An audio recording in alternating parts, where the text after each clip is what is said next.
Okay, so last time we still were discussing a woman's obligation in mitzvot. And we learned and we read that women are not obligated by specific time bound mitzvot, but we also discussed that there are exceptions to that rule, even. So women must eat matzah on the first night of Pesach. Women must rejoice on Yom Tov. Women must gather for Hakel, observe all mitzvot connected to Shabbat, and perform mitzvot whose time for performance is seasonal and not tied to a specific day or hour.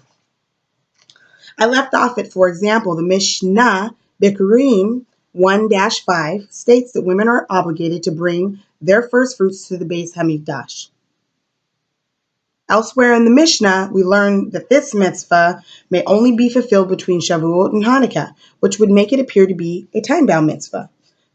The Turei Even, in his commentary on Tractate Megillah 20b, explains that the time factor is a function of the growing season and not intrinsic to the mitzvah. Therefore, in spite of its time limits, it is not considered a time-bound mitzvah, and women are obligated to perform it. Time-bound rabbinic mitzvot. The rule exempting women from time-bound positive commandments applies to mitzvot instituted by rabbis. So, certain time-bound rabbinic commandments, which were enacted to commemorate miraculous events, are incumbent on women because they too were included in the miracle. So, this group of rabbinic commandments includes drinking 4 cups of wine at the Pesach Seder and lighting Hanukkah candles, and all the mitzvot of Purim. So, somebody had asked me, are they obligated to light Hanukkah candles? The answer is yes. Women are obligated to light Hanukkah candles, and we can see that this is a reason why. The reason is because they were included in the miracle. Now, if a married woman, if her husband lights, she fulfills her obligations to light by the fact that her husband lit. Now, there are reasons for the exemption. Many commentators offer reasons why the Torah exempts women from time-bound mitzvah. Okay? So the Avud Raham notes that it is the woman who assumes responsibility for managing the household, attending to the physical needs of the Jewish family, and playing major roles, rearing up and educating children at home. So those are the reasons that would preoccupy her from being able to do specific time-bound commandments. Now, because many of these responsibilities must be attended to at unpredictable times, the Torah exempts women for obligations which must be performed at set times. So the Maharal gives an example that there are psychological differences between men and between women. He says men have a natural aggressive tendency and they cannot attain the peace and serenity of the world to come unless they sublimate these tendencies through constant involvement in Torah study and the performance of mitzvot. Women, however, are naturally more peaceful and serene and do not need this constant involvement in order to attain their reward. So that's what the Maharal gives as his reason.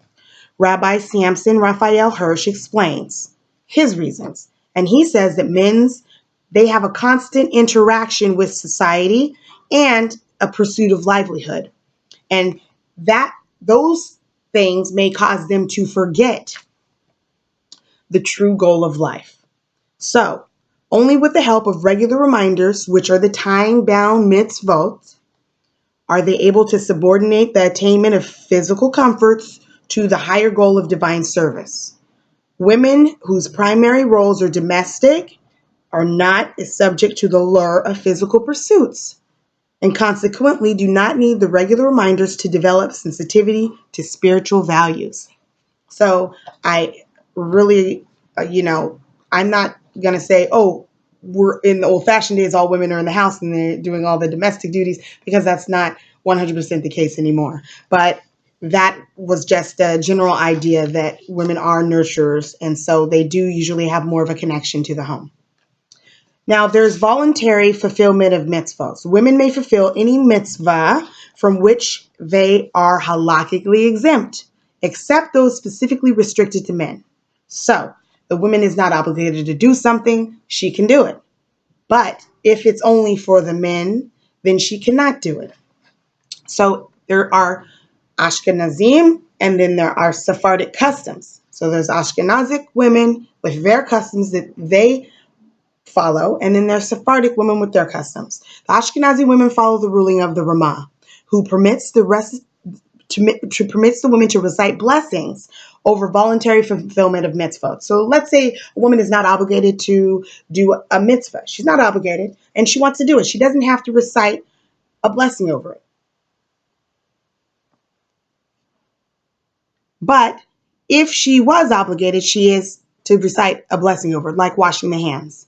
So Ashkenazi women follow the ruling of the Ramah, and the Ramah gives them permission to recite a blessing over a commandment or mitzvah that they are not obligated to do. The Sephardic custom follows the opinion of Beit Yosef, and he forbids women to recite a blessing over mitzvah for which they are exempt. So if the woman is exempt and she doesn't have to do the mitzvah, and this is voluntary, she wants to do it, she wants to, do as many things as she can. Maybe she has the time. Maybe she doesn't have kids and she wants to do extra mitzvahs. She is not allowed, if she is Sephardic, to recite the blessing over it. Whereas Ashkenazi women, if they do voluntary, they are allowed to recite the blessing. And everyone is to recite the blessing, of course, when they do al netilat yadayim, when they wash their hands, they're to recite the blessing. So that would not be an example. Somebody asks, oh, well, what about washing hands? No, washing hands, you have to recite a blessing after you wash it. There are some customs that are ancient biblical customs where they recite the blessing and then they wash their hands. But now what you're going to see more than likely in Orthodox communities in our modern times are they wash their hands and then they recite the bracha. And that's over that, because usually you recite the blessing and do the mitzvah, but not with those specific things.